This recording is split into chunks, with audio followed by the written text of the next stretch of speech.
kujisalimisha, kupondeka. Haleluya! Kujisalimisha, kupondeka ni tendo linalowakilisha kuabudu,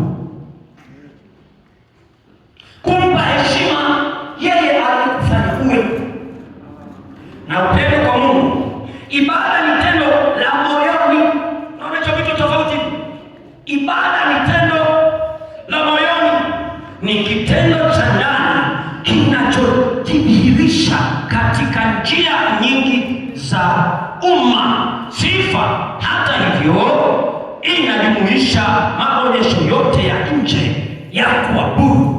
Maana tunasema tuko kwenye kuabudu. Maana kwenye kuabudu kuna kusifu, kuna ibada. Vyote vinaitwa kufanya nini? Hivi ni mko na mimi au mko na mambo yenu?